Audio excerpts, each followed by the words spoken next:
Bonsoir à tous et un très grand merci en fait d'être là avec nous ce soir. Un grand merci également à nos intervenants, donc que je vais présenter en fait dans un moment. Je suis très contente d'être là. Je m'appelle Anne Dupraz-Poiseau et je suis membre en fait d'Oxfam France et active dans le groupe local à Rennes d'Oxfam. Donc cette visioconférence ce soir est intitulée « Le jour d'après, c'est aujourd'hui », l'économie au défi de l'environnement et de la solidarité. Alors, pourquoi organiser un tel événement ce soir, malgré le confinement, malgré que chacun de nous peut-être en a marre de voir les écrans, on se disait que c'était absolument clé de continuer à s'informer et d'appeler à la mobilisation, surtout, j'allais dire, à l'aube, en fait, d'une loi qui est issue de la Convention citoyenne, en fait, pour agir pour le climat. Et donc, s'informer pour mieux agir, en fait, nous paraissait nécessaire. Donc, cette visioconférence, comme je l'ai dit, à l'initiative du groupe local d'Oxfam Rennes. Donc, pour ceux qui ne la connaissent pas encore, Oxfam est une ONG internationale qui mobilise le pouvoir citoyen pour lutter contre la pauvreté et les inégalités et faire pression, en fait, sur les décisions politiques. Donc, à Rennes, on est un petit groupe, en fait, mais très motivé, avec un noyau dur de 12 personnes qui accueillent étudiants, actifs et retraités. Donc,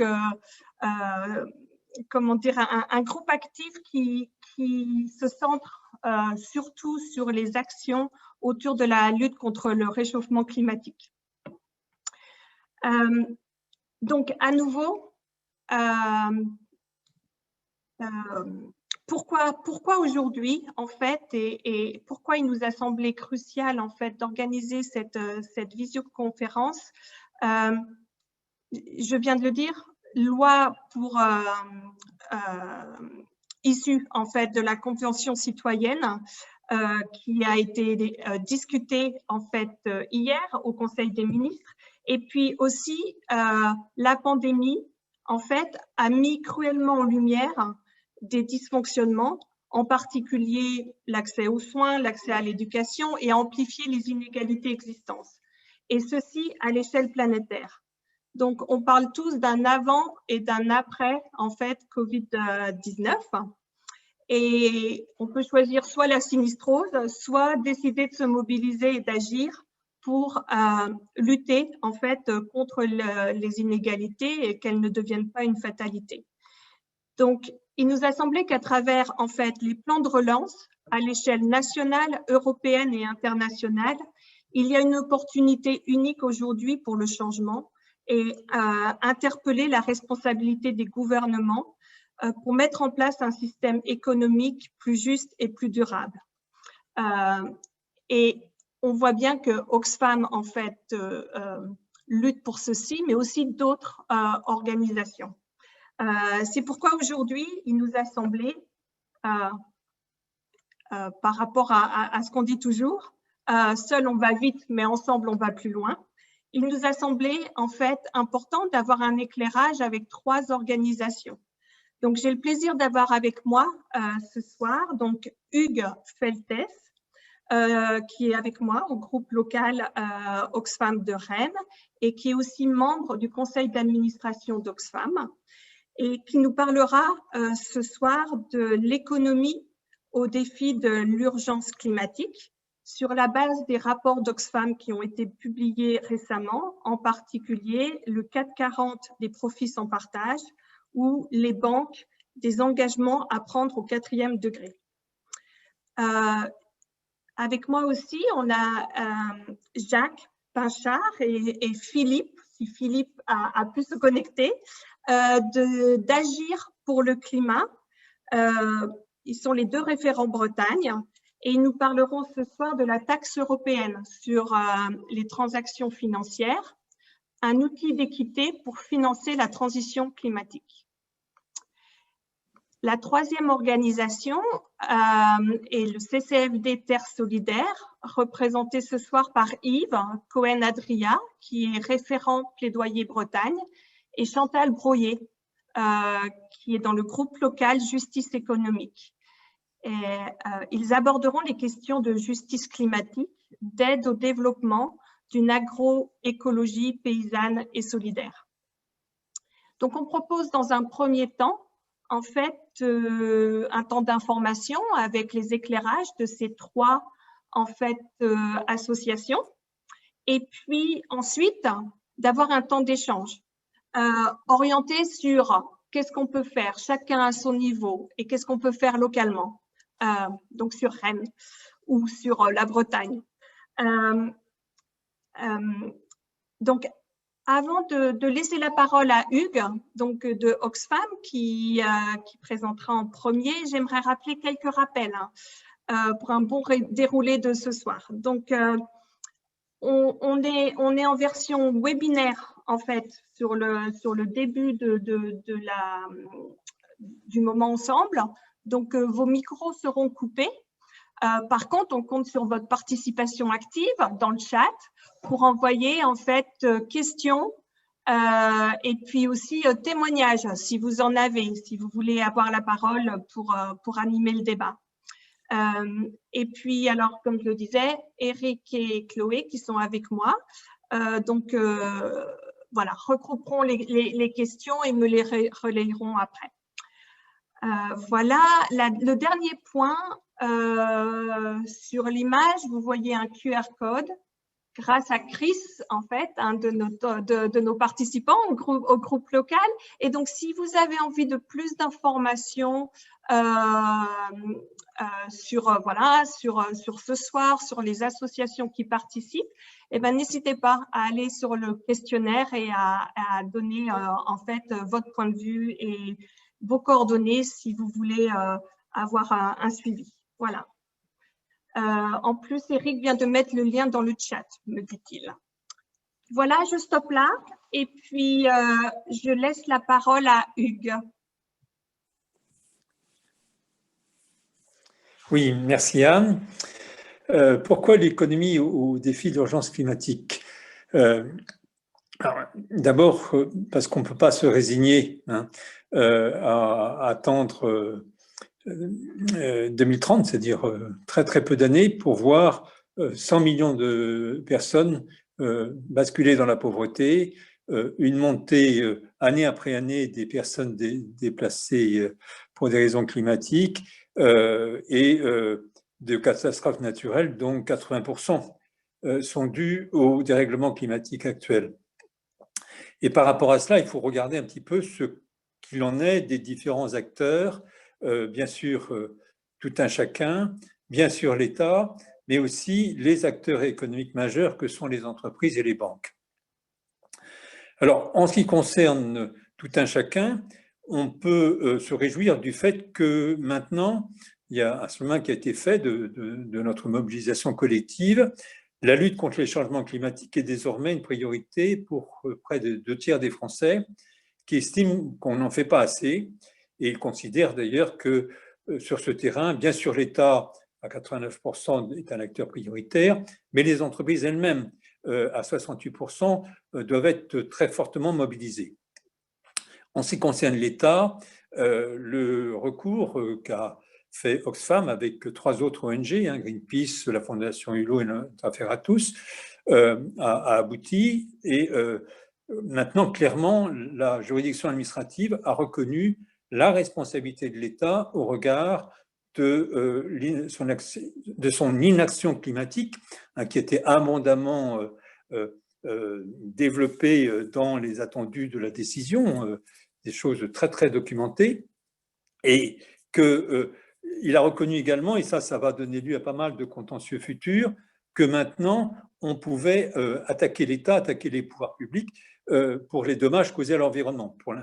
Pour l'instant, on ne pouvait le faire que vis-à-vis d'acteurs privés. Alors, En ce qui concerne tout un chacun, j'y reviens un instant, bien sûr, de plus en plus de personnes changent leurs habitudes de consommation, une consommation plus responsable, mais hélas, les experts nous indiquent que si on avait un comportement ultra vertueux, bon, j'espère que chacun va y tendre, nous ne pourrions réduire par nos actions individuelles que de 25% l'empreinte carbone. Alors que je rappelle que l'accord de Paris fixait à 80% la nécessité de cette réduction. D'où la nécessité, voyant que l'État n'a pas encore été assez loin et qu'il va falloir vraiment qu'il hâte son pas. Hein. Pour l'instant, c'est un train de, j'ose pas dire de sénateur, mais beaucoup trop lent par rapport à l'urgence. Qu'est-ce qu'il en est des entreprises? Alors, Oxfam a engagé une étude, plutôt réitéré une étude, elle avait déjà été réalisée notamment l'avant-dernière fois avec CCFD Terre Solidaire, pour voir ce qu'il en était des entreprises du CAC 40. Pourquoi les entreprises du CAC 40? Parce qu'elles jouent un rôle assez dominant dans l'économie, leur poids est considérable, c'est 60% de la richesse nationale, 60% du PIB, et le total de leur chiffre d'affaires, c'est un montant à peu près équivalent au total des dépenses publiques françaises. Donc, elles ont un pouvoir de transformation considérable. Bon, on peut espérer qu'à la suite de l'accord de Paris, on pouvait espérer, elles avaient beaucoup changé leur comportement et elles avaient investi dans la transition climatique, parce qu'on sait bien qu'il y a des modes de production, modes décarbonés qu'il faut absolument engager. Et hélas, les chiffres sont assez consternants. Au sein du CAC 40, aucune entreprise n'a adopté d'objectifs compatibles avec les engagements de l'accord de Paris en matière de réduction donc, de l'empreinte carbone. Et apparemment, elles ont pratiquement très faiblement investi dans la transition écologique. Alors on pourrait se dire, bah oui, mais bon, c'est pas si facile, problème de compétitivité, ils n'ont pas trop de moyens. Bon, alors Oxfam a été regardé plus loin et on a vu que si on prend la période des 10 dernières années, enfin en partant de 2008-2009 à 2019, d'un côté, les entreprises ont bénéficié d'aides très importantes. On a multiplié les crédits d'impôt, un CIC, les aides publiques. On arrive à un total de 140 milliards d'aides publiques, montant supérieur à la recette des impôts sur les sociétés et les impôts de production. Donc, on peut dire, d'ailleurs, c'est un peu comme Mme Thatcher, hein, I want my money back. Hein.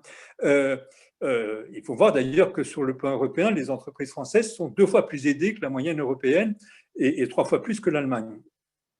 Et par ailleurs, on continue à engager une réduction des impôts et donc on voit qu'en 2022, le taux effectif d'imposition ne sera que de 13,5%. Donc on peut penser qu'elles ont de la marge. Alors, où a été l'argent? Où ont été les bénéfices? Et là, on voit que, en fait, ce qui a été transposé en termes d'utilisation des bénéfices, c'est essentiellement de l'argent donné aux actionnaires. Les versements aux actionnaires du CAC 40 ont progressé de 20%, de 70%. Le dernier rapport d'Oxfam sur les inégalités, qui est paru le 25 janvier, à l'occasion du Davos virtuel, montre que ce comportement s'est même maintenu avec la crise. On a eu plus de la moitié du CAC 40, 23 entreprises qui ont continué à distribuer des dividendes alors que la situation économique était extrêmement menaçante, et ceci malgré toutes les exhortations des pouvoirs publics. Alors, on pourrait en tirer la conclusion qu'il y a quelque chose qui ne va pas. Alors, est-ce que c'est simplement la mauvaise volonté? Oxfam a regardé et analysé les conseils d'administration des entreprises du CAC 40 et elle a vu un poids très important des grands fonds de placement, des grands patrimoines qui en fait sont intéressés uniquement pour faire fructifier en permanence leur profit, et que les dirigeants même des entreprises sont de moins en moins payés sur un salaire fixe, mais sont de plus en plus, il n'y a plus que 21% sur le CNR fixe, liés en fonction de leur performance en bourse. Donc, ce qu'on leur demande, c'est de faire la performance en bourse, et le reste, ce n'est pas tellement l'affaire. Et du coup, on se dit qu'on a un cadre économique qui privilégie le court terme et la spéculation financière, et qui est sûrement insuffisamment régulé. D'autant plus que si on regarde de près, on se dit, oui, mais de toute façon, on nous a appris que les dividendes, ça rémunère le risque. Alors, Oxfam a été regardée plus loin et elle a vu que, en fait, un tiers des entreprises étudiées ont versé au moins une fois des dividendes alors qu'elles affichaient des pertes. Là, on ne peut pas dire que si on rémunère les gens alors qu'il y a des pertes, il n'y a pas d'association au risque. Et d'autre part, qu'un quart du CAC 40 a versé sur cette période plus de dividendes qu'elle n'a fait de bénéfices. Donc, en fait, on a plutôt tapé dans les réserves que réellement investi. Et l'investissement, c'est notre avenir et c'est le futur d'un développement soit durable, soit catastrophique.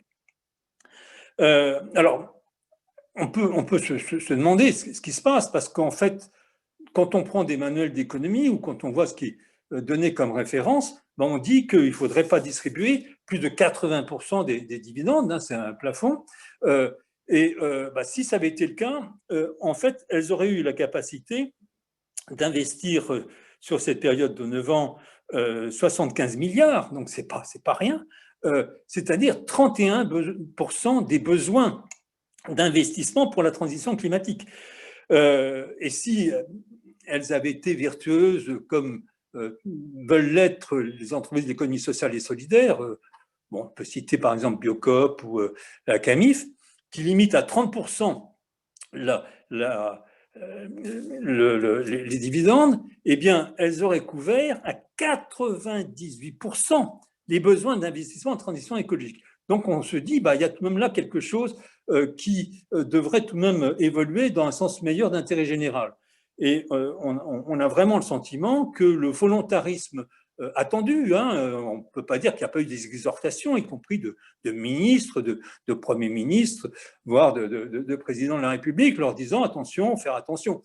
Le résultat, il est plus que faible. On peut donc s'interroger sur le système de financement de cette économie. C'est même pas l'économie verte, c'est l'économie décarbonée, c'est une économie plus respectueuse de l'environnement. Et donc, Oxfam a été voir du côté des banques. Donc, c'est le deuxième rapport auquel on faisait allusion.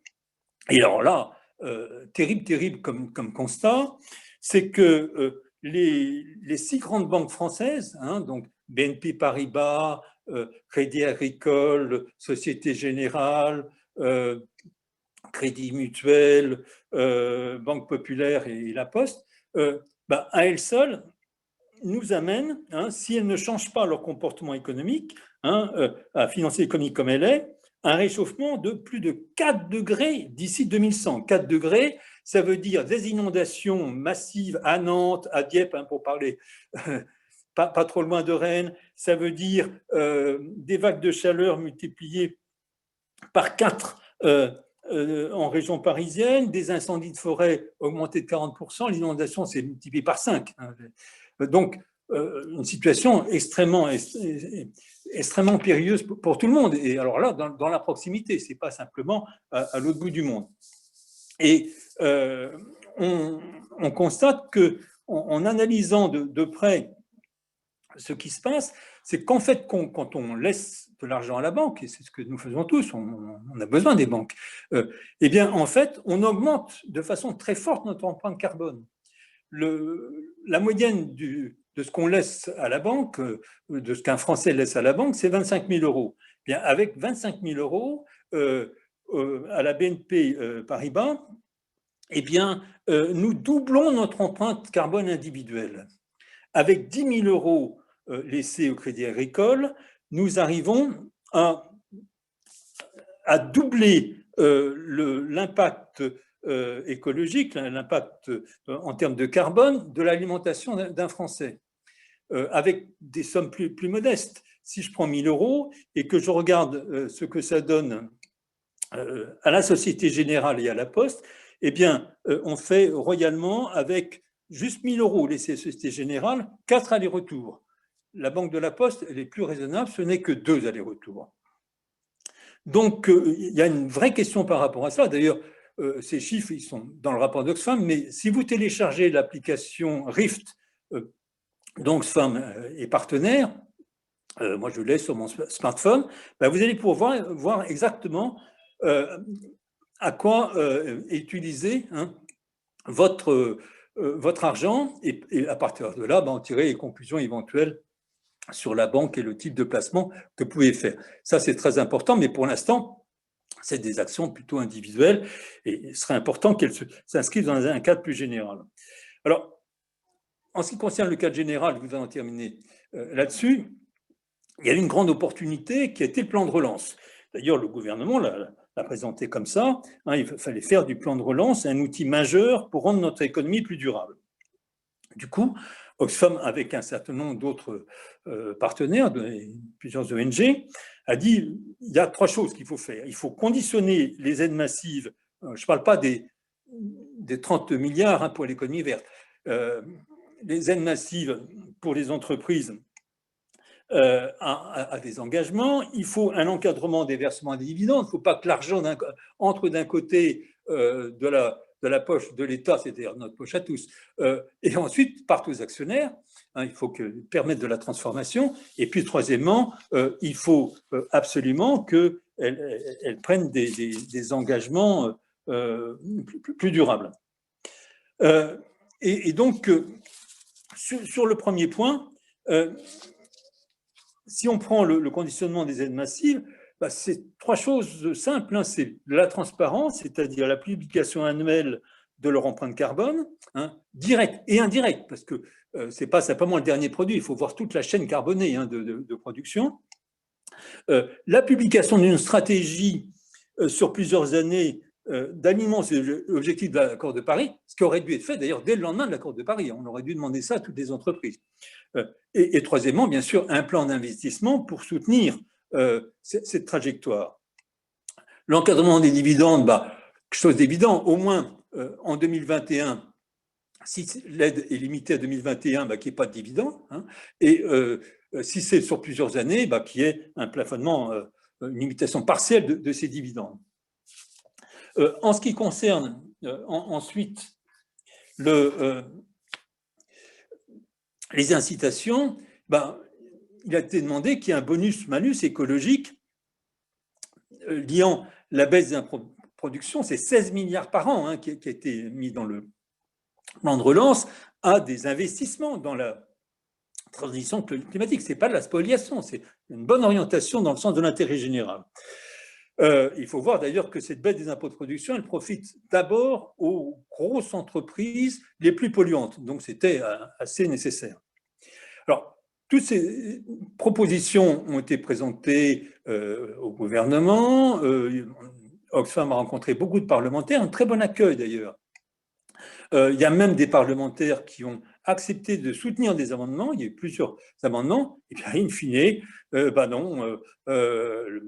Le gouvernement a imposé à la majorité de voter le texte presque en l'état, à part un petit amendement tout à fait symbolique pour les petites entreprises, mais qui ne concerne de toute façon pas les grandes entreprises, puisque un petit amendement touchant l'information. Et en ce qui concerne les banques, eh bien, là aussi, on souhaite qu'il y ait quelque chose qui nous permette de mieux s'orienter, de valoriser un petit peu les efforts de chacun, et qu'il y ait un label distinguant les banques en transition, sur la base de 2 critères, simplement une exclusion, alors un peu étalée dans le temps, de leur portefeuille de placement des entreprises qui ne s'alignent pas sur l'accord de Paris. Ce n'est pas des entreprises mafieuses, c'est simplement répondre à l'intérêt général. Et une production, bien sûr, d'une trajectoire de réduction de leur empreinte carbone, avec bien sûr une gestion de ce label par un organisme indépendant pour voir que ce n'est pas simplement de la com, ce n'est pas du greenwashing, mais que c'est effectif, et puis éventuellement qu'on puisse au moins leur retirer le label avec un peu de publicité s'il paraissait pas du tout être responsable. Voilà donc ce qu'on essaie de faire sur le plan national. Je vais laisser la parole à Jacques Pinchard pour parler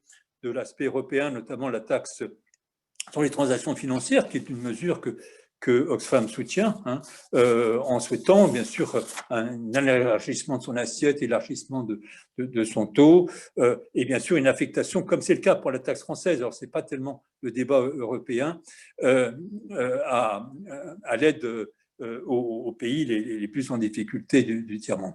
Voilà. Merci beaucoup. J'espère que je n'ai pas trop dépassé mon temps. J'espère avoir été à peu près dans la commande. Merci. Merci Hugues. Donc Jacques, à ton tour pour nous parler de la taxe sur les transactions financières au niveau européen.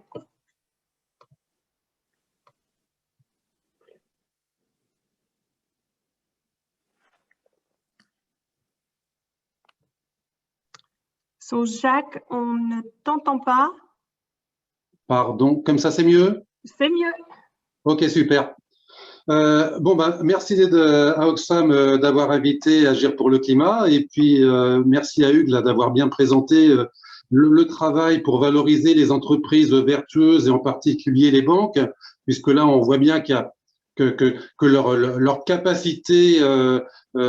capacité sur l'économie mondiale est énorme et que selon qu'elles agissent en vertu du climat ou si elles agissent pour leurs intérêts particuliers et surtout les intérêts immédiats, il y a des dangers ultimes sur l'avenir de la planète. Là, je vais vous présenter d'abord Agir pour le climat, qui est donc une ONG européenne basée en France. C'est une association citoyenne et transpartisane créée il y a 2 ans maintenant par Jean Jouzel, donc climatologue bien connu quand même, puisqu'il a été coprésident du GIEC, et puis Pierre Laroutourou, qui est aujourd'hui eurodéputé donc à Bruxelles. Et ceci pour contribuer à l'élaboration de solutions donc concrètes pour financer la transition écologique et solidaire en Europe. Pourquoi l'Europe? Tout simplement parce qu'il nous semble que si la France est un grand pays, ou en tout cas un ancien grand pays ou un grand pays colonial, aujourd'hui c'est bien l'Europe qui est première puissance mondiale économique et qui, à ce titre-là, si elle réussit à se mettre d'accord pour une véritable transition écologique, elle peut entraîner le reste du monde dans une modification des façons d'agir et des façons de vivre l'économie, quoi. Donc, Agir pour le climat, c'est à la fois donc un lobby auprès des décideurs et une association engagée auprès des mouvements sociaux, Alternativa, Le MAN, Unis pour le climat, Extinction Rebellion, des associations qui créent le mouvement dans la rue.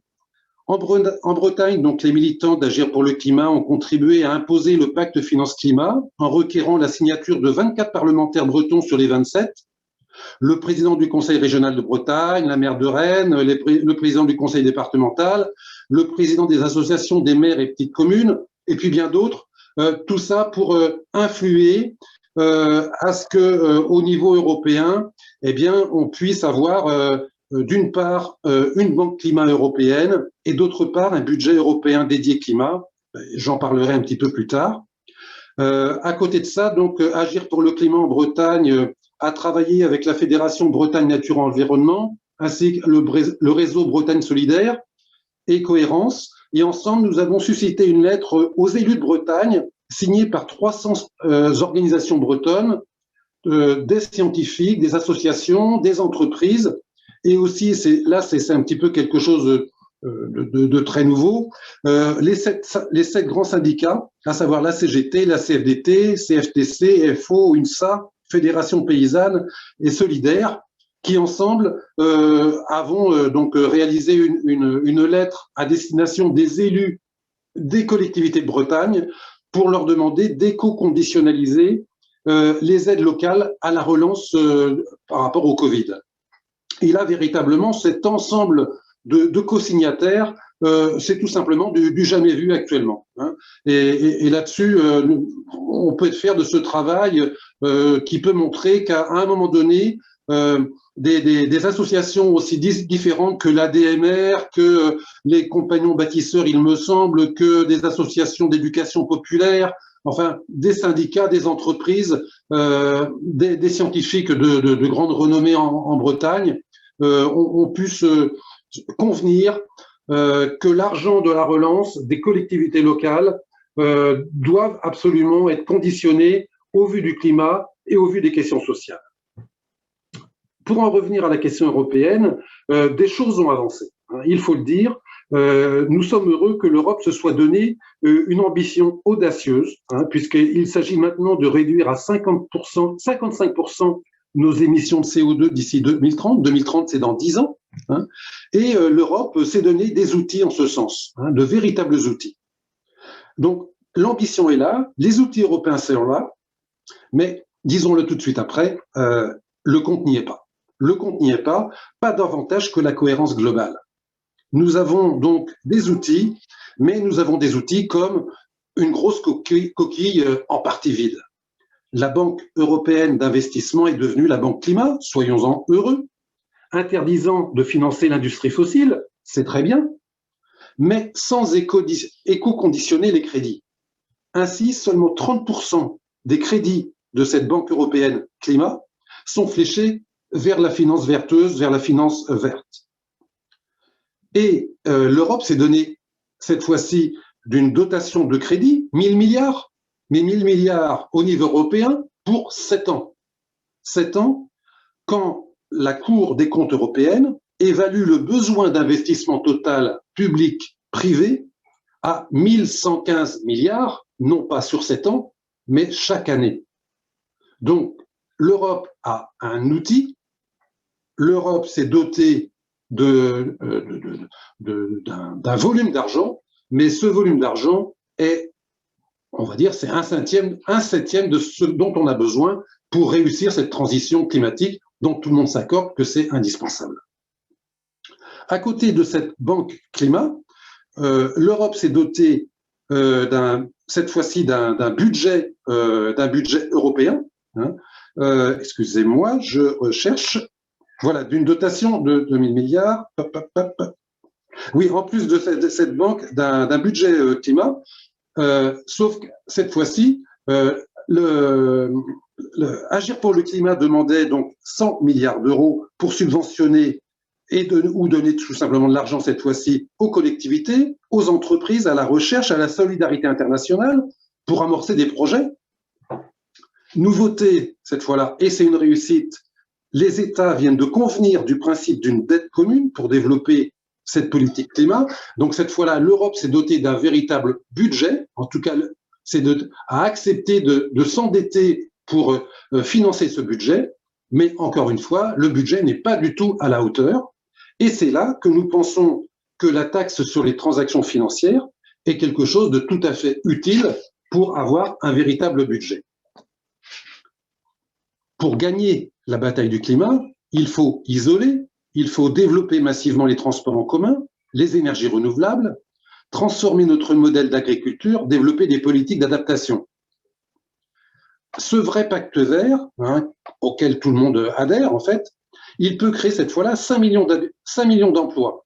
5 millions d'emplois et rétablir les équilibres budgétaires. Et donc cette fois-là, il s'agit bien de prendre l'argent où il est, puisque actuellement, nous avons l'ambition, nous avons les outils, mais nous ne nous sommes pas dotés de moyens d'avoir l'argent nécessaire. Et donc, c'est là que la taxe sur les transactions financières intervient, puisqu'elle permet, grâce en allant chercher l'argent où il est, de récupérer des sommes importantes. À savoir, aujourd'hui, chacun, quand on achète un vêtement, un ordinateur, on paye 20% de TVA. On en convient, à chaque fois que l'on achète quelque chose, on participe de 20% aux efforts de la collectivité. Pour les produits alimentaires de base, même les plus vulnérables d'entre nous paient 5,5% de TVA pour contribuer à l'effort collectif. Mais ceux qui achètent des actions sur les marchés financiers, ces personnes-là sont taxées de 0%. Les actions et les obligations seraient-elles moins essentielles ou plus essentielles que le fait d'acheter la nourriture? Aujourd'hui, l'économie tremble du fait du risque de chaos économique, mais les marchés financiers, eux, prospèrent. À savoir que sans arrêt, il y a des gens qui achètent et ces flux sont toujours plus nombreux. Et les volumes échangés le sont tout à fait également. Avec cette taxe sur les transactions financières, à chaque mouvement d'achat, aujourd'hui réalisé grâce à des ordinateurs, il est retenu une microtaxe. Ce système n'est pas quelque chose qui a été inventé dernièrement. Après des années de mobilisation, d'ailleurs ça avait été initié par ATTAC et la taxe Tobin il y a maintenant quelques années, une proposition de directive a été publiée dans ce sens-là en septembre 2011 par José Manuel Barroso, le président de la Commission. José Manuel Barroso, c'est pas un gauchiste, et ceci avec un taux très raisonnable entre 0,01% et 0,1%. La Commission européenne affirmait qu'on pouvait alors collecter 81 milliards d'euros en 2020. Depuis, l'Europe n'a pas réussi à se mettre d'accord. Depuis, le Brexit nous fait perdre 30% de cette assiette. Mais même après le Brexit et en temps de crise économique, une taxe sur les transactions financières pourrait rapporter 57 milliards d'euros. C'est mot pour mot ce que dit le rapport voté ce 13 novembre 2020 par 68% des eurodéputés qui réitèrent l'appel à tous les États membres pour qu'ils adhèrent au cadre de coopération renforcée sur la TTF. Autrement dit, tous les eurodéputés aujourd'hui, 68%, 70%, quasiment tous les eurodéputés français, c'est-à-dire tous les eurodéputés LREM, ont voté cette taxe sur les transactions financières européennes.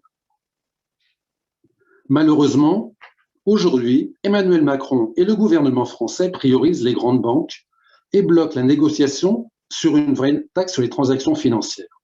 Autrement dit, les députés européens LREM ont décidé de voter cette taxe sur les transactions européennes à Bruxelles, et à Paris, le même mouvement qui aujourd'hui gouverne la France, à la majorité au Parlement, eh bien, a accepté de soutenir le président de la République qui, lui, priorise nos grandes banques.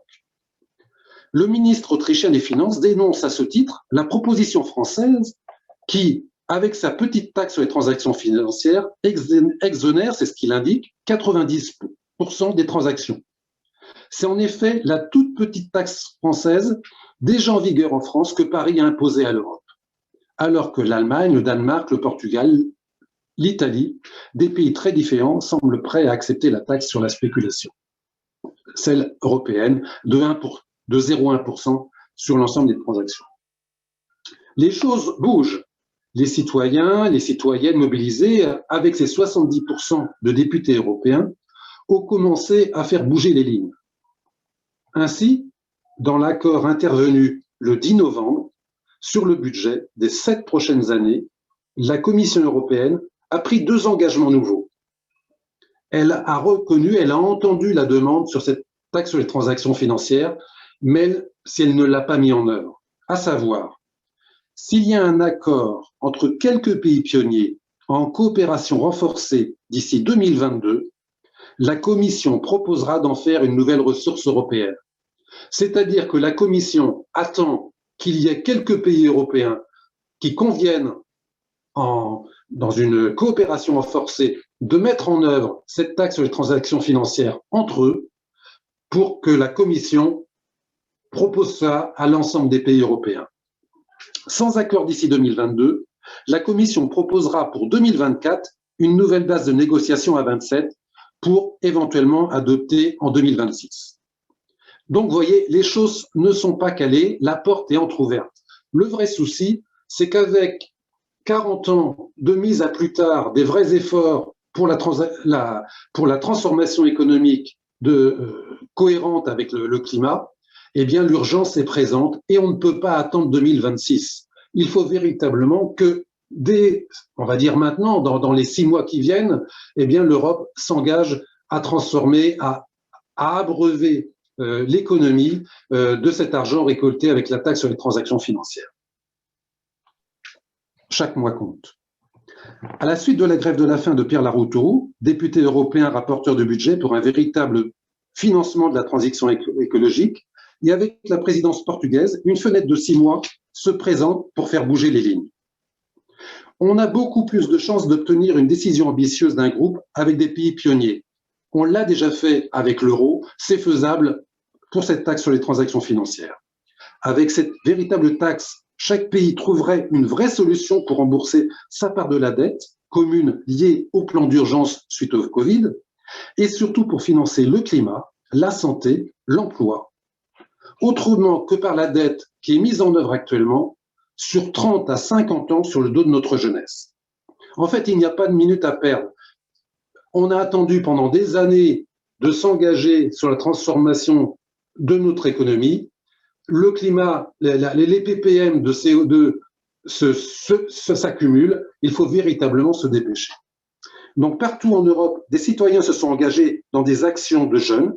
Aussi à Rennes, avec Agir pour le climat, nous nous sommes associés à une initiative de quelques habitants d'une commune à côté de Rennes, de Nouveautou, qui nous ont proposé de réaliser des méditations, à savoir que maintenant, depuis 2 mois, chaque jeudi, eh bien, pendant 20 minutes de silence, des habitants de Rennes se réunissent, place du Parlement, le jeudi entre 12h30 et 13h, place de la République, pour faire une pause et ce qu'on appelle une méditation, c'est-à-dire de faire un temps de silence en faveur de ce plan pour la taxe sur les transactions financières, pour un véritable mouvement pour financer les besoins des entreprises, des communes, des collectivités pour l'isolation, pour la transformation agricole et compagnie. Dernièrement, donc, l'équipe d'Agir pour le climat a aussi décidé de relancer nos députés européens et nationaux en Bretagne pour les réinterroger donc sur la loi climat donc qui va être votée, qui est remise en discussion, et les réinterroger sur la taxe sur les transactions financières qui permettrait justement d'être plus ambitieux sur cette loi climat et sur les 150 propositions de la Convention citoyenne. Voilà. Merci. Merci Jacques pour ces éclairages. On reviendra dans le débat en fait sur les actions locales. Donc on va passer maintenant à Yves. Donc Yves qui est pour le CCFD Terre Solidaire, qui va nous parler de la justice climatique, transition et aide au développement. Donc l'aspect, on a vu l'aspect national, plus l'aspect européen et maintenant l'aspect international. Donc à toi de jouer. Merci, d'autant plus qu'il y a la loi sur la transition climatique qui va bientôt passer, mais il y a également la loi d'orientation pluriannuelle sur le développement et la solidarité internationale. Alors d'un autre côté, on pourrait se dire les lois, les grandes déclarations, qu'en est-il réellement derrière? Et est-ce que bon, on va également y revenir sur quelques exemples. Alors je vais évoquer rapidement quelques axes de travail du plaidoyer du CCFD sur ce thème du partage des richesses au niveau international avec les pays du Sud. Donc le CCFD travaille essentiellement par partenariat avec des organisations locales dans 71 pays, autour des thèmes de la souveraineté alimentaire, la lutte contre la faim et du respect des droits humains. Parce que le thème de la faim est malheureusement toujours d'actualité et la pandémie n'arrange rien. Les agricultures familiales assurent 80% de la population alimentaire mondiale et 60% des populations qui souffrent de la faim viennent du monde paysan. Il y a vraiment quelque chose à faire avec des causes qui sont multiples, notamment un manque de soutien des États qui ont été obnubilés par la révolution verte, comme nous l'avons été en Europe aussi d'ailleurs, et une agriculture intensive qui va dans le mur, avec une tendance à l'agriculture d'exportation, des accaparements de terres, des conflits, la reconnaissance insuffisante des droits des femmes qui sont les actrices, et le dérèglement climatique qui touche ces populations en premier lieu. Alors, on a une touche d'espoir d'abord, c'est que tous nos partenaires montrent qu'il y a des solutions et qu'il faut les laisser faire en valorisant les savoirs locaux, en développant des semences paysannes, en regroupant les agriculteurs en collectif, en développant des circuits courts, en faisant finalement de l'agroécologie, solution qui permet de nourrir les populations tout en réduisant les émissions de gaz à effet de serre et en améliorant la biodiversité. Donc, la bonne nouvelle, c'est qu'il y a des solutions et que si on laisse s'exprimer, qu'on donne les ressources aux gens sur le terrain, ben, ils arrivent à bouger. Et toujours des bonnes nouvelles, il y a une action forte soutenue, lancée par le CCFD il y a 2 ans et qui est très soutenue par l'Agence française de développement, qui s'appelle le TAPSA, Transition vers une agroécologie paysanne au service de la souveraineté alimentaire, donc 28 organisations dans 16 pays. Bon, ça, c'est les bonnes nouvelles, les solutions existent, mais ça reste bien sûr une goutte d'eau. Alors maintenant, prenons un petit peu de recul et changeons de casquette du CCFD, donc il y a le soutien aux partenaires sur le terrain, et à l'écoute de ces partenaires, ben on interpelle les politiques en France, en Europe et au niveau mondial. On est consultant auprès du Conseil économique et social des Nations Unies, toujours en plateforme, très souvent avec Oxfam d'ailleurs, sur beaucoup de sujets. Donc, qu'est-ce qui empêche le développement de cette agroécologie paysanne et solidaire qui apparaît même dans les déclarations nationales de la France comme la solution pour le développement et la lutte contre la faim? La France, sur le plan des déclarations, est souvent très bonne. Et sur ce sujet, les déclarations sont vraiment très claires. Maintenant, regardons dans le détail.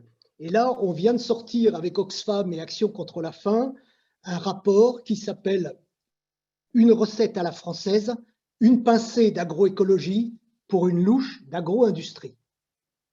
Et là, les chiffres font un petit peu froid dans le dos et montrent que malheureusement, sur toutes ces lois, sur toutes ces déclarations politiques, les lobbies et les industriels et le CAC 40 et les multinationales sont à la manœuvre et peuvent peser beaucoup plus que les politiques, à moins que, bien entendu, les citoyens continuent à se battre comme nous le faisons et comme il se passe quand même beaucoup de choses dans ces derniers mois.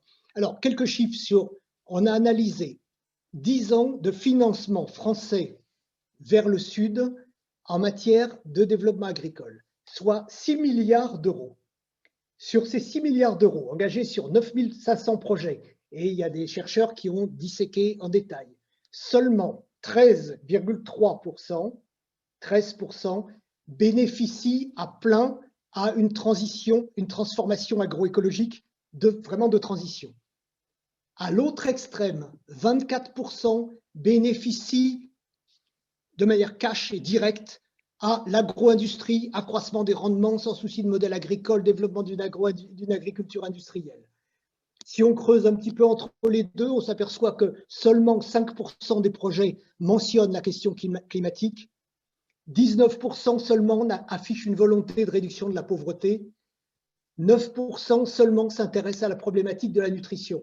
Donc en gros, même si l'AFD, l'Agence française de développement,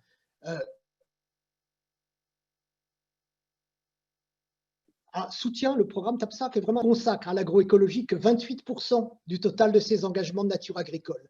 Et elle n'est pas la seule actrice, elle a une filiale qui s'appelle le Proparco, il y a BPI France, et ces organismes sont majoritairement sur un logiciel encore ancien, Révolution verte, agro-industrie.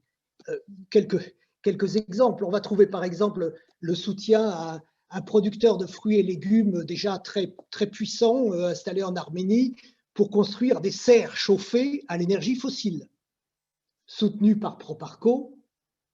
Et curieusement, le fournisseur de ces serres est français et soutenu par la BPI.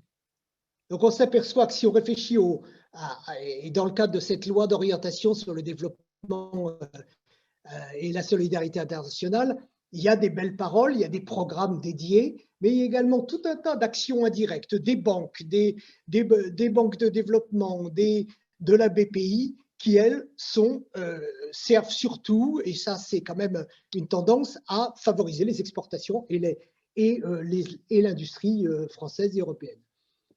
Et puis il y a des énormités comme une entreprise de palmiers à huile enfin là c'est très connu, la République du Congo, qui a reçu des financements très importants de Proparco et de ses collègues européens, qui ne respectaient pas les droits de la terre des populations locales et leur développement agricole, qui maltraitaient les travailleurs. Il y a un meurtre dans le contexte, et cette entreprise canadienne a fini par faire faillite pour ne pas prendre ses responsabilités poursuivies qu'elle était par les tribunaux. Donc, on a quand même un souci au niveau de cette aide française, alors même, encore une fois, que sur le plan déclaratif, sur le plan de l'analyse, la France est leader et donne des leçons au monde entier sur ce thème-là, mais elle ne fait pas grand-chose. C'est d'ailleurs un peu, pour faire une comparaison, quand la loi Egalim sur le développement de l'agriculture et de l'alimentation en France, il y a un grand nombre d'organisations qui ont analysé la mise en œuvre de cette loi. Cette loi très belle n'est pas appliquée. Le compte n'y est pas du tout. On a une capacité à se faire bouffer par les lobbies quand il s'agit de la mise en œuvre qui est assez incroyable.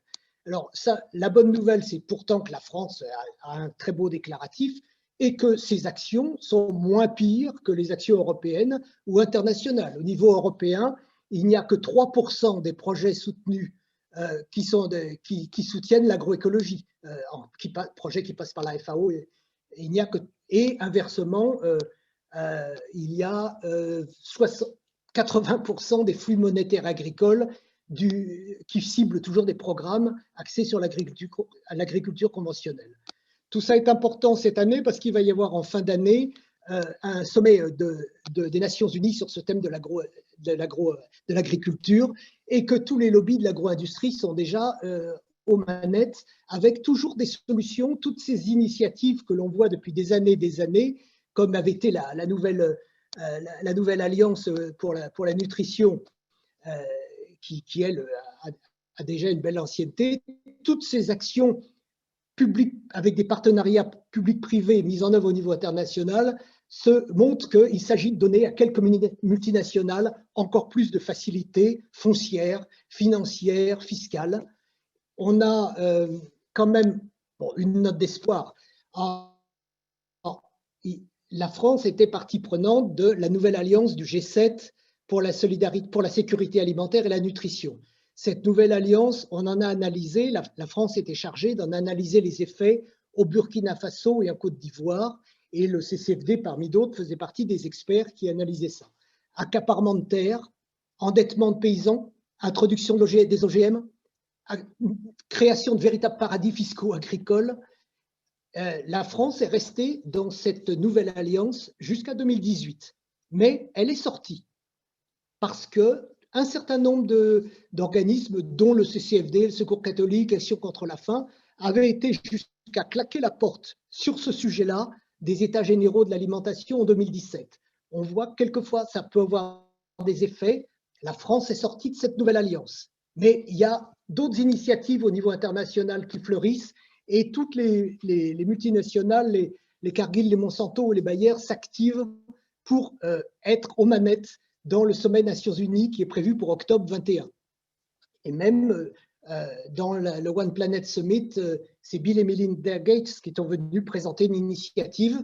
Alors, il y a des beaux déclaratifs, mais toutes ces initiatives internationales de partenariat public-privé ont tout en commun une grande opacité, des masses d'argent considérables, mais une gouvernance absolument opaque et une absence totale d'évaluation. Et in fine, quand on analyse a posteriori, on retrouve sur ce que je décrivais en termes de mépris des droits des populations.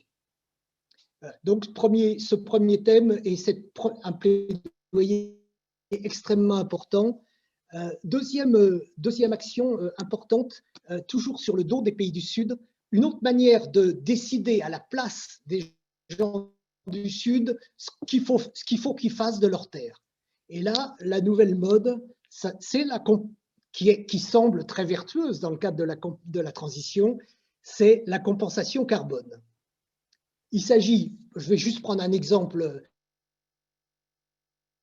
qui est tout simple, Air France en affichant sur votre billet d'avion Paris-Bordeaux, il faut le faire pour aller en avion de Paris à Bordeaux d'ailleurs, Paris-Bordeaux, c'est 0 carbone, 0 émission de CO2. C'est ça qui est écrit sur le billet, parce qu'il y a un mécanisme de compensation par plantation d'arbres ou prise en charge de terre dans les pays du Sud. Donc ce mécanisme bizarre de la compensation carbone, qui encore une fois sur le papier, c'est ce que le CCFD appelle une fausse solution, il risque de mettre en danger la sécurité alimentaire en financiarisant les terres, en favorisant l'accaparement, en transformant des terres cultivées en plantations d'arbres, ou même en incitant les agriculteurs à céder leurs terres à des industries qui vont mettre en place des pratiques agricoles dont le bilan CO2 global sera négatif. Vous savez qu'en agriculture, la part du bilan CO2 de la terre elle-même n'est qu'une micro-partie de toute la chaîne, incluant les intrants, l'énergie, les achats, les transports, les réfrigérations, etc. Donc, non seulement comparer une émission de CO2 liée à un voyage avion inutile, qui est une émission nette, brutale, avec un stockage qui ne peut n'être que transitoire. D'abord, c'est un calcul sur le plan scientifique qui est bizarre, mais en plus, ça peut avoir des effets absolument désastreux sur les pays du Sud. Voilà. Donc, j'ai donné 2 exemples de combats où le Sud est directement impacté. Bien entendu, il y en a un, mais sur lequel on va peut-être revenir un peu dans le débat, qui est le combat pour l'annulation de la dette des pays du Sud. Il se passe des choses au G20, les ministres il y a eu un report, une suspension. En novembre, les ministres des Finances du G20 ont même présenté un cadre, alors au-delà de cette initiative de suspension, qualifiée d'historique, comme d'habitude, par la France, mais une fois de plus, le privé, si les puissances publiques, effectivement, et c'est un peu la même chose que sur l'aide au développement dont je parlais tout à l'heure, si les puissances publiques peuvent avoir des politiques hardies, elles n'ont jamais les moyens, ou elles ne se donnent jamais les moyens d'influer sur le privé. Et en l'occurrence, si on restructure les dettes publiques sans inciter les dettes sans inciter les banques à restructurer également leurs dettes privées, finalement, on risque même d'arriver à financer par les services publics le remboursement des banques. Il suffit de prendre l'exemple de la Zambie, et je m'arrêterai là. La Zambie vient de se mettre en cessation de paiement, malgré la restructuration des dettes bilatérales des États, parce que tout simplement, 50% de sa dette était en privé et que les créanciers privés ont refusé en novembre de reporter le paiement des intérêts. Rappelons que dans des pays comme ça, la charge des intérêts, rien que la charge des intérêts de la dette est en général largement supérieure au budget de l'éducation et de la santé.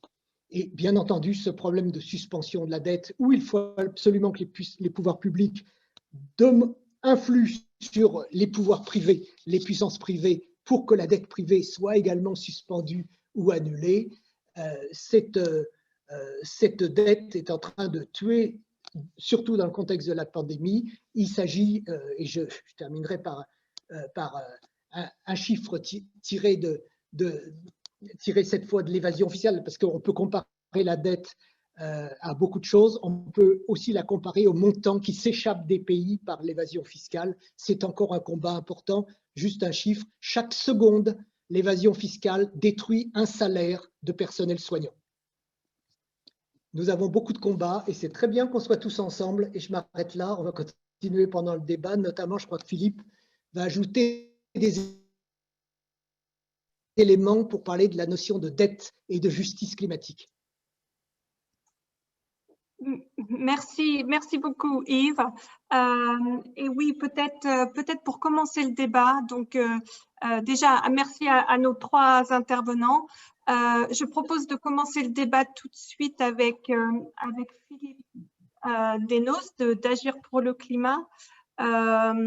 Aussi pour peut-être éclairer aussi le propos d'Yves par rapport à dette des pays du Sud, compensation carbone ou déficit carbone des pays du Nord. Donc, comment cela s'équilibre? Peut-être Philippe, si tu veux prendre la parole. Oui, bonsoir à tous. Oui, en fait, j'ai dans cette préparation de cette soirée, j'ai évoqué le travail d'Olivier Ragueneau, un chercheur de Brest, qui vient de publier un bouquin qui s'appelle Changement climatique, et qui justement a fait tout un travail sur la dette du Sud vis-à-vis du Nord et du Nord vis-à-vis du Sud. Alors, Yves vient de nous parler de la dette financière des pays du Sud envers le Nord. Et là, Olivier Ragueneau, lui, parle de la dette climatique des pays du Nord envers le Sud. Et donc, il aborde, alors, je vais vous donner quelques chiffres, mais sans vous inonder. Entre 1950 et 2020, en prenant cette période-là, 80% des gaz à effet de serre ont été émis par les pays du Nord et seulement 20% par les pays du Sud. Et donc, à titre, ça fait 349 gigatonnes émis par les pays du Nord et 87 gigatonnes émis par les pays du Sud. Et donc, si on répartit, enfin, il propose une clé de répartition des droits à émettre les gaz à effet de serre par habitant en fonction de la population. Eh bien là, ça change tout. C'est que les pays du Nord dépassent leurs droits à émettre des gaz à effet de serre largement, disons qu'ils dépassent de 222 gigatonnes, quand les pays du Sud sont, entre guillemets, en déficit. Vous voyez ce raisonnement. Et donc, il va jusqu'à donner une valeur à cette tonne-là de carbone, en transformant les tonnes de carbone en CO2, en disant que la tonne de gaz carbonique, alors la valeur, il l'a estimée à 50 €, la valeur de la tonne de CO2, ça varie entre 15 € parfois sur le marché mondial, et elle pourrait être de 100 ou 200 € si on devait l'estimer correctement. Donc, en prenant 50 € la tonne, on arrive à 40 000 milliards. Et donc, ça, c'est la dette climatique des pays du Nord envers les pays du Sud. Alors que la dette dont Yves parlait tout à l'heure, la dette financière, elle est de 2800, enfin en gros 3000 milliards. Donc, ça veut dire que la dette financière, du Sud envers le Nord, n'est que de 14% de la dette climatique du Nord vers le Sud. Donc voilà, c'est ce raisonnement-là, ce renversement. En fait, il appelle ça un renversement, Olivier Ragueneau, un renversement de perspective qui paraît tout à fait intéressant, donc d'associer la dette financière à la dette climatique. Et de la même manière, tout à l'heure, quand on parlait de la rémunération des dirigeants qui sont indexés sur la performance des entreprises, de quelle performance on parle? C'est-à-dire, on ne parle que de la performance financière, alors que la performance des entreprises aujourd'hui peut se mesurer également en performance sociale et en performance environnementale.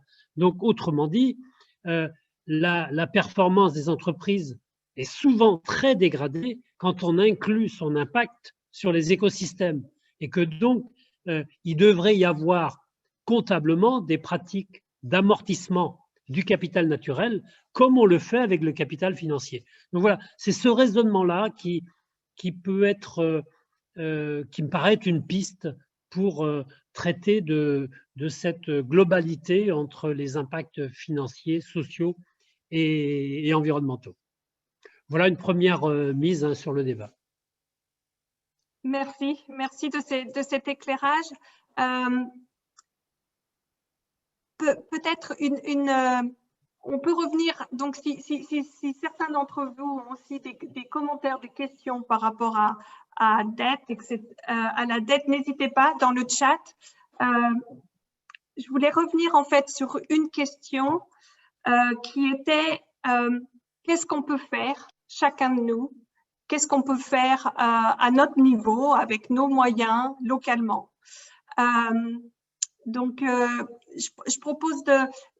Jacques nous a expliqué, en fait, en tout cas à Rennes, par exemple, c'est Médic Action, donc 20 minutes de silence chaque jeudi à 12h30, place de la République. C'est une action à notre niveau, en fait, pour faire avancer les choses. Je voulais aussi inviter le CCFD, Terre Solidaire aussi, à donner aussi des exemples locaux. Et puis peut-être chacun de vous, des exemples locaux à partager avant de continuer avec d'autres questions qu'on a dans le chat sur les présentations. Donc, peut-être Chantal du CCFD Terre Solidaire, si tu veux commencer. D'accord. Merci Anne. Alors, effectivement, donc, on avait parlé d'exemples d'actions locales. Donc, moi, je fais donc partie d'un groupe justice économique au niveau local. Et chaque année, on propose un projet à des étudiants de Rennes School of Business, enfin ex-ESC Rennes. Et donc, c'est le projet que nous leur avions proposé, c'était de les faire plancher sur le droit au travail des migrants. On sait que les migrations vont s'intensifier avec les changements climatiques. Et donc, voilà. Donc, il nous semblait bon en fait de réfléchir, d'avoir une réflexion en fait relativement saine en fait sur les politiques publiques qui peuvent accompagner les migrations, l'accueil des migrants. Et donc le projet avait deux, donc rencontrer et interviewer des migrants ainsi que des institutionnels et chefs d'entreprise, puis problématiser la thématique pour en faire une restitution publique. Alors, vous imaginez bien, sur le dernier trimestre, le contexte Covid n'a pas beaucoup aidé, mais ça s'est fait. Et les étudiants ont donc pu rencontrer, alors virtuellement, des migrants et écouter leurs témoignages. Et ces témoignages les ont vraiment frappés. Alors bon, du coup, ça les a un peu empêchés d'aller au-delà de ça. Mais par contre, nous, en fait, ça nous a paru très intéressant et important parce que finalement, ce sont des futurs managers, des futurs citoyens, qui vont à prendre des décisions. Ils ont pris conscience que derrière des décisions politiques ou stratégiques, et là, en fait, c'était des hommes qui étaient touchés. Et donc ça, ils m'ont vraiment témoigné. Ils m'ont dit, ils ont retrouvé l'humanité, ils ont découvert des nouveaux points de vue, y compris donc des avis qui parfois divergeaient des leurs. Ils ont vraiment découvert quelque chose. Voilà. Et puis aussi, chaque année, donc, on les rencontre. Et donc, ce qui nous semble important, c'est finalement, à chaque fois, ils en parlent avec leurs camarades, ils les impliquent, là, ils leur ont envoyé un quiz. Bon, et puis, ils en parlent à leur entourage, etc. Et donc, c'est aussi pour nous un moyen de toucher un autre public que celui auquel on s'adresse habituellement. Donc ça, c'est très intéressant parce que voilà, ça nous fait sortir de notre cercle, je dirais, un peu de nos cercles. Et puis aussi, en retour aussi, ça nous transforme, nous, parce que déjà, on en laisse pas mal de latitude sur ces projets. Et donc, ils nous permettent aussi de voir les choses différemment, d'aborder les choses de manière différente. Et puis aussi, ils nous apprennent sur les nouvelles technologies, etc. Voilà. Donc ça, c'est un exemple assez simple, mais bon, il faut quand même les encadrer. C'est pas si facile que ça. Et Chantal, peut-être toucher des jeunes. Chantal, oui. peut-être une question. Donc, est-ce que si un étudiant en dehors en fait de cette école est intéressé par ce projet, est-ce qu'il y a des moyens en fait d'intégrer le projet sans être à l'école School of Business? Alors là, c'est vraiment des étudiants qui font partie de ce projet. Après, en fait, nous, on s'est dit, c'est amusant, on s'est dit l'autre jour que c'était peut-être intéressant en fait d'avoir ce type de projet pour des jeunes, en fait, et donc au sein du CCFD, voilà. Et c'est vrai que, peut-être Catherine, j'ai vu que Catherine était là, je sais pas si elle veut prendre la parole, mais oui, c'est actuellement non, comment c'est structuré, mais je pense que ce serait intéressant de le faire. Ouais. Ça peut être peut-être intéressant à, je ne sais pas, j'ai vu qu'on avait en fait des jeunes du programme Jeunes d'Oxfam en fait qui sont avec nous ce soir.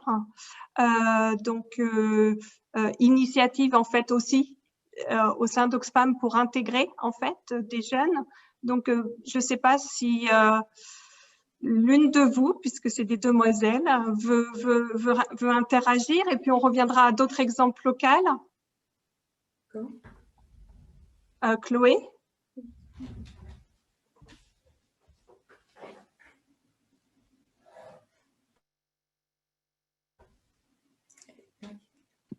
Ah, pardon, j'ai eu un peu de mal à trouver le micro.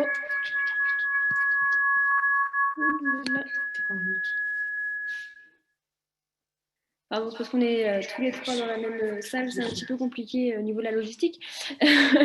Non, c'était juste un peu une réflexion d'étudiante, c'est-à-dire à Rennes, on a la chance d'avoir plein d'associations, plein de projets et voilà, moi je suis engagée à Oxfam que depuis cette année, mais je veux dire, je suis intéressée sur ces sujets depuis longtemps. Et je pense que ce qui manque, en fait, c'est de la communication entre les beaux projets. C'est-à-dire, par exemple, moi qui est intéressée par ces sujets, j'en ai jamais entendu parler de votre projet avec les migrants. Puis je pense qu'il y a plein d'étudiants qui voudraient en entendre parler et ce serait plutôt voilà, réfléchir à comment donner la formation et puis comment dire, que les associations ou les personnes qui veulent agir bénévolement parlent entre eux pour que la communication soit meilleure et que tout le monde ait accès à ce qu'il veut, tout simplement. En fait, alors par contre, on a un projet avec des jeunes en service civique et où justement, enfin, pour faire un peu ce que tu dis, Chloé, c'est-à-dire comment faire en sorte que des jeunes puissent se rassembler autour de certaines thématiques. Alors, je ne sais pas si quelqu'un est là de chez nous, mais en fait, ce serait intéressant qu'on en reparle. Oui, je veux bien, Catherine. Ah bah oui, sauf qu'il faudrait que tu donnes peut-être la parole à Catherine Caille, qui connaît mieux du coup, qui saura mieux en parler que moi. Mais voilà, on a... Ouais. Alors, peut-être rapidement sur Catherine, et puis après, je rappelle à tout le monde qu'on a un questionnaire. Le lien est dans le chat, et donc pour toute connexion entre vous et plus d'informations, n'hésitez pas en fait à laisser vos coordonnées. Donc peut-être Catherine, si tu veux nous donner un éclairage. Simplement pour rebondir sur ce qui a été dit, je remarque effectivement à travers les activités du CCFD, et puis j'ai aussi une autre casquette qui est un collectif éthique sur étiquette et qui réunit plusieurs associations, qu'il y a beaucoup d'étudiants qui manifestent ce souci-là, et on a pas mal à la fois au CCFD, on l'a à travers des services civiques, et on l'a souvent à travers des stages. Et je remarque aussi, là actuellement à Éthique sur étiquette, on a des stagiaires qui sont à l'UIT de gestion de Rennes 1, et que j'ai l'impression aussi que les écoles et les universités s'emparent de ce sujet-là et développent des stages du type responsabilité sociale des entreprises ou solidarité internationale ou environnement. Et il y a une réelle appétence de la part des jeunes pour ce thème-là. Et actuellement, les 2 services civiques qui sont au CCFD, ils vont terminer là, mais effectivement, ils sont en train de mettre en place un réseau de solidarité internationale pour les jeunes. Alors, avec des instruments dont moi, je n'ai pas trop l'habitude, c'est via Instagram ou des choses comme ça. Bon, eux, ça leur parle. Moi, je ne pourrais pas vous le développer et je ne connais pas le fond du projet. Mais effectivement, et leur souci, c'est bien exactement ce que vous disiez, c'est de mettre en réseau et de manière, à partir d'événements, de créer de la culture, de l'information, mais à partir de choses concrètes, d'informations. On nous citait ce matin un exemple, au Vietnam, comment on fait pour récupérer les restes, ne rien perdre, etc. Vous voyez, c'est à travers des choses très concrètes comme ça, mais que petit à petit, la culture commune et puis le souci de l'environnement et puis de la justice économique se développe. Mais moi, je remarque qu'il y a une vraie appétence de la part des jeunes et qu'il y a une ouverture de la part des écoles et de l'université sur ces sujets-là. Ouais, à la fac, pardon. À la fac de droit, même on a des activités à faire en dehors des heures de cours. Et c'est vrai que maintenant, l'université nous propose même des heures de bénévolat, des heures d'information, par exemple à Permagé à Rennes sur la permaculture. Enfin, il y a beaucoup plus d'accès. Je suis d'accord avec vous que ça s'ouvre sur ce sujet. C'est un très bon point, c'est clair. Ouais, sinon il y avait Bretagne.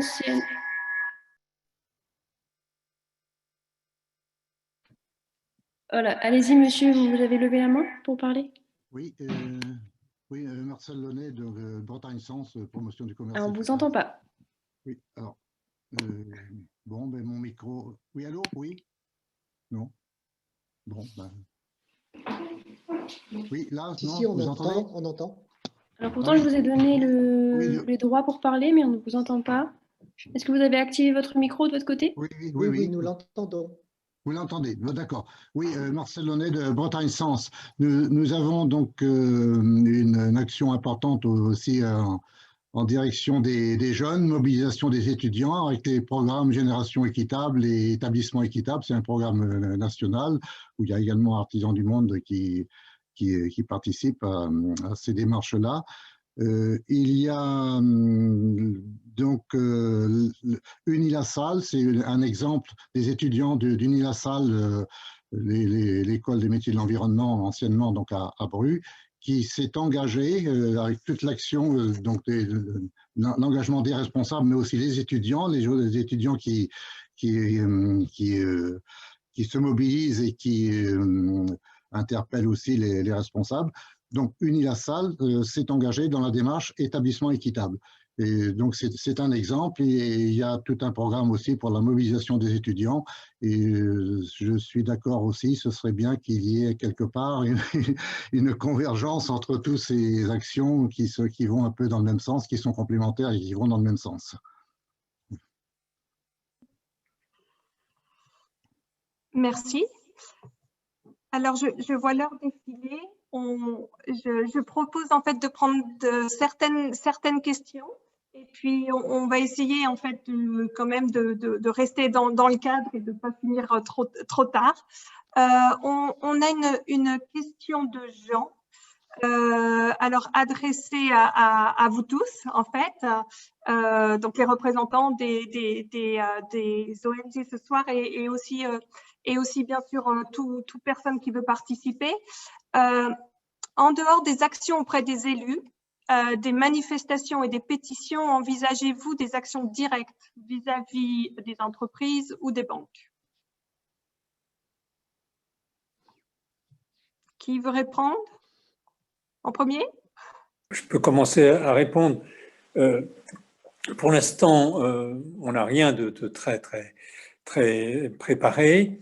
Il faut voir qu'on est même en période de Covid et que le GL Oxfam est un GL relativement récent et étant 40% de sa vie a connu le Covid, donc a connu la pandémie. Heureusement, aucun d'entre nous n'a été trop frappé par le Covid jusqu'à présent. Mais concrètement, ce que nous essayons de faire, c'est, comme on le fait ce soir, c'est déjà élargir les partenariats parce que c'est important qu'on conjugue les différentes dimensions de nos actions.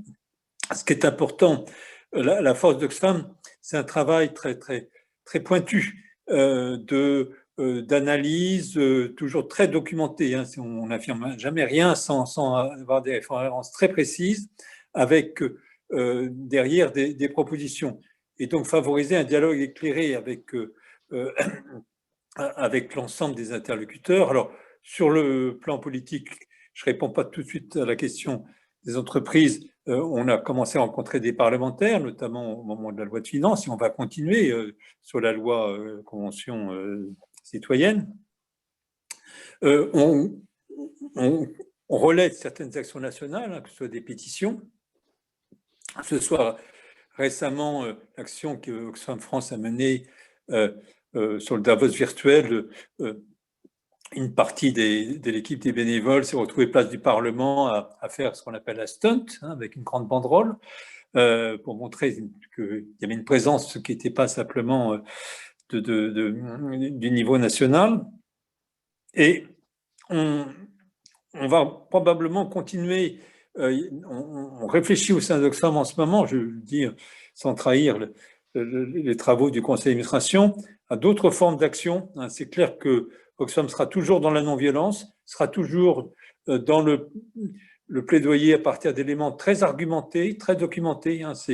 Il faut rester sur un cadre de favoriser l'échange, le dialogue et la connaissance, mais ça n'empêche pas éventuellement de pouvoir, de façon non violente, s'adresser éventuellement avec quelques éléments de communication forts, hein, à certains partenaires particulièrement visibles. Alors, il faut voir que les partenaires des entreprises sont d'abord dépendent de sièges nationaux, hein, c'est largement le cas des banques, mais il y a même des caisses régionales, donc il n'est pas impossible que nous allions sur ce terrain. Et puis aussi, on peut en termes de communication, parce que quelque chose qui se passe, par exemple à Rennes, est nécessairement plus visible pour les Rennais que quelque chose qui se passe dans d'autres parties de la France. Donc, rien que de reprendre des éléments, c'est très important. Donc, c'est quelque chose sur quoi on va avancer, mais là-dessus, on a besoin de force. Hein, donc, on a déjà, comme on l'a vu, un renfort de jeunes, donc qui crée une dynamique qui favorise en plus des échanges avec les étudiants, mais on a besoin de s'étoffer. Et donc, je terminerai en faisant un peu un appel au volontariat. Merci. Et quelqu'un d'autre veut contribuer?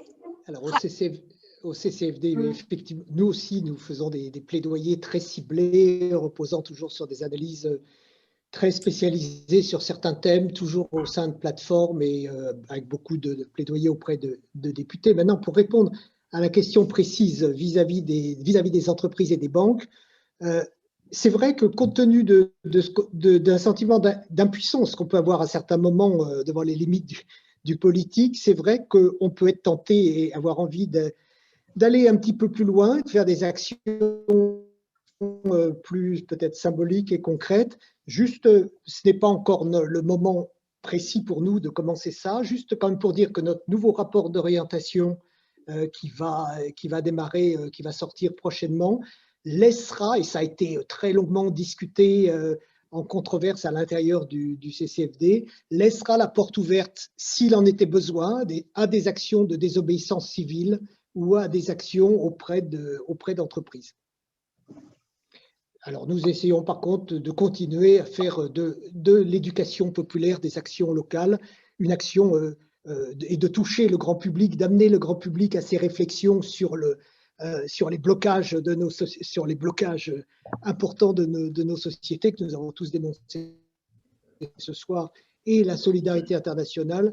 Une des actions grand public qui est envisagée pour cet été sera un rallye de l'agroécologie qui sera proposé dans la partie nord touristique du département pour amener les gens à se poser la question, bien entendu, d'une alimentation plus saine, mais également, à travers l'agriculture, de la préservation de la planète et du maintien de l'emploi et d'une agriculture paysanne et solidaire, et à travers ça, de réfléchir que finalement, c'est un modèle aussi pour les pays du Sud, et c'est un modèle international qui n'arrange pas les intérêts des entreprises multinationales, mais qui intéresse les gens. Philippe, et juste pendant que j'ai la parole. Peut-être Yves, on va donner la parole à Philippe. J'ai encore plusieurs questions, donc je voudrais pouvoir voilà, continuer le débat. Vas-y, Jacques.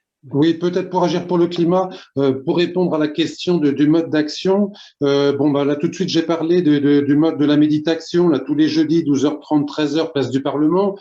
C'est un temps de silence où on peut, j'ai envie de dire, reprendre racine pour s'interroger et interroger sur nos modes de vie et sur la place de l'argent, bien entendu. Agir pour le climat, à participer aux grandes marches pour le climat. Et à ce titre-là, on va dire, ces moments de grande marche ont fait leur temps. Donc, il faut sans doute qu'on réussisse collectivement à réinventer des modes d'action populaires pour inviter le plus grand nombre de personnes, j'ai envie de dire, pas des professionnels de l'activisme, mais vraiment des habitants, tout simplement, qui puissent venir avec femmes et enfants, comme on dit, pour montrer que la population est présente et demande aux élus plus de courage. Mais à côté de ça, peut-être, c'est ce que voulait dire Yves tout de suite au nom de CCFD, qu'il y aura aussi la place pour des actions actives non violentes, plus médiatiques, puisqu'on sait bien que les médias sont une courroie de pensée, une courroie de transmission importante pour les messages, et que les médias veulent de l'image. C'est ainsi. Et à ce titre-là, peut-être inventer des blocages d'aéroports, des blocages de distribution de colis, voilà, de produits dont pour la plupart on n'a pas véritablement, en tout cas, qui sont incompatibles avec un mode de vie que la planète nous permet, tout simplement. Peut-être du travail sur l'affichage publicitaire. Je rappelle toujours que l'affichage, ce n'est pas tant une pollution parce qu'elle est lumineuse ou parce qu'elle gaspille du papier, mais l'affichage publicitaire massif, c'est d'abord une pollution intellectuelle qui annihile le discours démocratique en nous amenant une sorte d'addiction à consommer toujours plus. La publicité, c'est 15 milliards d'euros qui sont investis pour nous donner envie de consommer davantage. Donc, il y a sans doute des actions auxquelles ne pourront pas participer tout le monde parce qu'on n'en a pas tous envie, on n'a pas tous le cran, la trempe, le temps pour agir ainsi. Mais il y a aussi une place à l'action civique non violente pour amener les citoyens et les élus à agir plus vite, car encore une fois, la question climatique, tous les mois comptent, puisqu'il risque dans quelques années, alors là, les climatologues ne sont pas tous d'accord, certains disent 30 ans, d'autres 40 ans, d'autres 50 ans, mais tout ça c'est très proche, on risque d'arriver à un basculement climatique, et là, j'ai envie de dire, quels que soient les efforts qui seraient faits, il serait trop tard, hein. Merci. Alors, tous les mois comptent. On a un point de Damien qui nous dit certains parlent d'une pause dans le réchauffement, voire ni celui-ci. Selon vous, sur quoi s'appuie-t-il? J'ai envie de dire, c'est un peu comme, enfin, j'ose reprendre la parole, mais c'est un petit peu comme les vaccins. Il y a toujours des gens qui disent que le vaccin ne sert à rien. Il y a même eu des gens qui ont dit que l'Holocauste n'a pas existé. Il y a toujours des gens qui réussissent d'une façon ou d'une autre à remettre en question par un biais ce que la communauté scientifique reconnaît. Ce qui ne veut pas dire que ce soit une vérité totale, mais en tout cas, c'est une vérité partagée dans le moment. Oui, puis pour cela, je pense qu'on peut référer le rapport du GIEC et nombreux rapports scientifiques qui aujourd'hui apportent quand même des preuves assez directes en fait de ce réchauffement. Oui, moi je me permettrais d'ajouter, c'est que il y a le côté spectaculaire du réchauffement, les tempêtes, la hausse de la température. Il y a un processus beaucoup plus lent. La fonte des glaces, elle a pas cessé, au contraire, elle s'intensifie. La désertification, ça progresse, hein. Le Sahel, il avance. L'érosion progressive des côtes, on en voit l'effet dans plusieurs parties de la France. Donc, il y a des phénomènes qui sont plus lents, qui continuent très très sûrement. Alors peut-être qu'il y a eu une petite baisse liée à l'arrêt de notre économie et d'autres économies en Europe, comme c'est le cas en ce moment dans pas mal de pays liés au confinement, mais ça n'arrête absolument pas le processus, hein, qui, lui, est un processus qui a des conséquences absolument effroyables. Merci. Peut-être aussi pour Damien, j'ose proposer, en fait, il y a une initiative qui est la fresque du climat, avec des jeux en ligne. Avant de devenir formateur, on a la possibilité de participer en fait à ces jeux en ligne et qui montrent en fait tout le processus du réchauffement et les impacts. Donc voilà, avis aux amateurs. J'ai encore 2 questions pour ceux qui peuvent encore rester avec nous. 2 questions. L'une référencie la présentation en fait de DIV, hein, du CCFD Terre Solidaire sur les compensations carbone comme pouvant être contre-productrices. Et donc peut-être voilà une question, quelle proposition en fait sur les compensations carbone pourrait être intéressante et à retenir? Pour nous, c'est très simple et très carré et très limité. Notre proposition, et on se battra d'ici la prochaine COP, simplement pour que les terres agricoles soient exclues des marchés carbone. Les terres, c'est autre chose qu'un élément si monétisable pour lutter contre la financiarisation des terres et pour promouvoir une agriculture à taille humaine. Les terres doivent être sorties des marchés carbone, c'est tout simple. Merci. Et peut-être la dernière question, en fait. Donc, au niveau de la TTF, en fait, Jacques, oui. Donc une question de Gwenaël. Au niveau de la TTF, tu nous disais que, en fait, le national enfin, comment se fait-il que le national puisse en fait primer sur l'européen, en particulier sur l'approche de la TTF, et quel pouvoir institutionnel a le gouvernement français sur les décisions européennes et comment s'en affranchir, ou alors vice-versa, c'est comment le gouvernement français pourrait, en fait, dans un cercle vertueux, influencer les décisions européennes. Alors, il faut repérer la règle de l'Europe, à savoir, c'est que les décisions se prennent dans un premier temps, en tout cas c'est la règle de principe, à l'unanimité. Dans un deuxième temps, il se trouve que quand l'unanimité ne se fait pas, un certain nombre de gouvernements, enfin de pays, acceptent ce qu'ils appellent des... en tout cas, c'est comme ça s'est fait pour l'euro, par exemple. Un certain nombre de pays se sont rapprochés pour se mettre d'accord et mettre en œuvre ces règles entre elles. Donc, il y a la règle de principe et il y a la réalité qu'un certain nombre de pays peuvent se mettre d'accord. Sur la règle de principe, eh bien, il faut que tous les pays soient d'accord. Et ça n'a pas pu se faire pour l'instant. Et ça n'a pas pu se faire pour l'instant, en particulier quand même, parce qu'un des grands pays de l'Europe, qui est la France, a préféré pour l'instant la priorité aux banques. Et là, un petit peu d'histoire dernière, c'est qu'il se trouve que l'Angleterre, qui était la place financière la plus importante en Europe, vient de quitter l'Europe et qu'il y a donc une quantité importante d'organismes financiers qui étaient installés à la City, à Londres, qui sont en train de vouloir se rapatrier en Europe. Et donc, c'est un petit peu la course à l'échalote à qui va avoir le plus de ces organismes bancaires.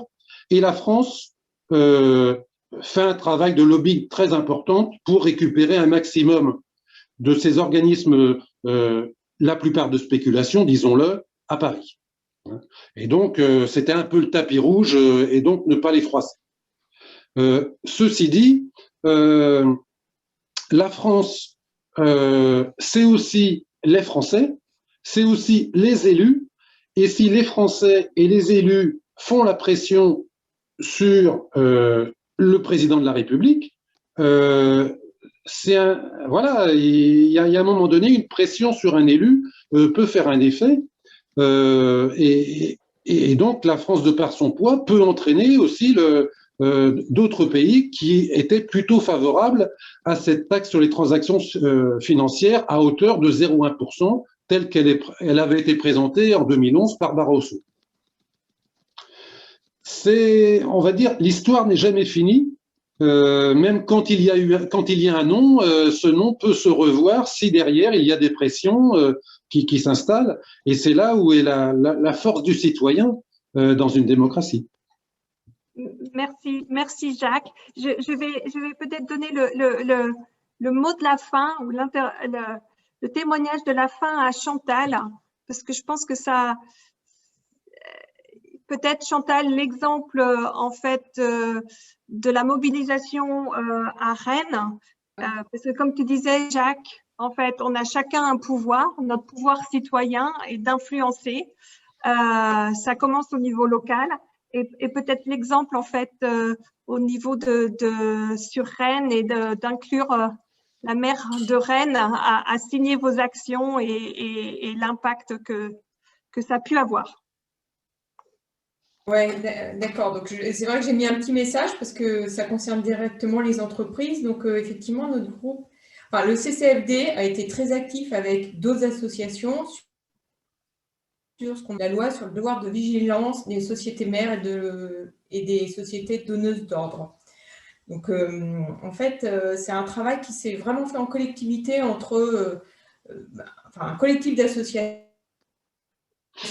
et en accompagnant en fait des députés en fait pour que cette loi soit une loi forte et juridiquement contraignante pour les entreprises si donc elles ne respectent pas les droits humains pour leur, c'est-à-dire y compris dans les opérations qui sont, enfin, y compris pour ce qui se passe dans leur filiale ou chez leurs sous-traitants dans les pays du Sud.